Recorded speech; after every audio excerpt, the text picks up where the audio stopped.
কি আর কো মোবাইল জীবনের কথা আমাগো জীবন আর মানুষেরও জীবন মাঝে মাঝে মনে হয় এক পৃথিবীতেই থাকি মানুষ বান চলে কেম্বা করে আর আমরা বান চলে কেম্বা করে তো তাই এই রোদের মধ্যে খারে খেয়ে সিন গুনে দেখতাছি এই যে দেখুন গাড়ির উপরে গাড়ি যে গেতাছে সব হলো দামি দামি ভিআইপি গাড়ি তার মানে কোন একটা ভিআইপি পার্সন জানি নিতে পারবো তার জন্য এম্বুলেন্স সাইডের যে দুটি গাড়ি আসাল সব একদম বন্ধ করে রাখছে তার জন্য আবার পাশে স্পেশালি দেওয়া আবার এম্বুলেন্সও আছে হঠাৎ যদি কিছু হয়ে যায় অথচ আমরা যদি কত টাইমে মরবার নই তাও কিন্তু এম্বুলেন্স পাই না তো গুয়াহাটি আইসি বিলা শোনার পরে জাইদুল ভাই ফোন করছাল কোন আসো তাই তেলে লক করি পরে একদম রোদের মধ্যে হুকাতে থাকার পরে ভাই এনে যে আমার গাড়িতে উঠাইলো তো বাইন্য জ্ঞান বাইকের রুম হয়ে গেতাছি তো এনে আর পরে বুঝলাম আর কি যে নানান হান থেকে এনাইছে আর পুরুষ ওটা মানে খুব মুখের কথা না মানে টাকা পয়সা কামিয়া পরিয়াল এটা বাঁচিবার গেলে মানুষ যে কত কষ্ট করে এনাইলে কিছু একটা সিন বোঝান যায় মানে ওগো থাকার জন্য স্পেশাল রুমও নাই এই টাকের মধ্যে থাকে টাকের মধ্যে জীবন এই টাক নিয়ে ইনে ঘোরাঘুরি করে টাকের মধ্যে রাইন্দা বাইরে খায় তো পরে অনেক একবার ভুলুমুলু করার পরে বাইক কোন থেকে জানি একটা স্কুটি বাইক করে নিল আর কলো নোজাই তোরে দিয়ে গিয়ে তো পরে এই যে দুইজনে বাইক নিয়ে একবার ধরছি তো এইভাবে শুট নিয়ে ঘুরা ঘুরা যদি ওরা পৃথিবী ঘুরাতাম কত না শান্তি লাগতো আমার জীবনটাই মনে হয় এইভাবে যদি খালি ঘুরে ঘুরে ব্লগ বানাইতাম আর কিছু খাইতাম আর মোটামুটি সোশ্যাল মিডিয়াতে কিছু একটু টাকা পয়সা কামাইতাম হাইরে শান্তি লাগতো প্রচুর রোদ দিশাল তো সেই হিসেবে হার পথে দেখলাম যে একটা কুশালালা বেড়াই কুশালের রস ব্যস্ত আছে তো দুজনে 2 কাপ পুরো বরফ দিয়ে নেমুতে মাইরা দিলাম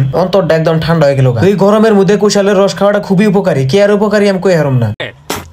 কুশালের রস টস খেয়ে রোদের মধ্যে পড়তে পড়তে রুম হয়ে গেতাছি রুমে যে ফ্রেশ ট্রেশ হয়ে বাড়ি বেলা আবার বাইটি এনে স্টেডিয়ামে দিবার চান রাখবো আর অন্যকে সবাই ধোয়া করবেন চান্সটা জান নিয়ে যায় তো এই যে ক্রিকেটের কিট চিট বুঝা টুজা ব্যাগ ট্যাগ নিয়ে মানে বাইরে আই পড়ছি ফার্স্টে ভাবছিলাম যে আমাকে বলে রুমে থাকো নাকবো পরে দিয়ে ঘন্টা মেসেজ দিছে যে না উনি হোস্টেল দিছে উনি থাকবার দিব একটা বার ভিউটা দেখছুন একবারে মাথায় নষ্ট হয়ে যায় মন জুড়িয়ে যাওয়ার মতো পরিবেশ তো ফাইনালি পরে এসি এর হোস্টেলে মানে ভর্তি করবার কথা আছে ভর্তি না মানে ক্যাম্প হবো তো তারপরে দেখা যাক রেজাল্ট কি হয় তো এই কদিন হবো এসি এর ক্যাম্পের হোস্টেলের ভিতরে রাখবো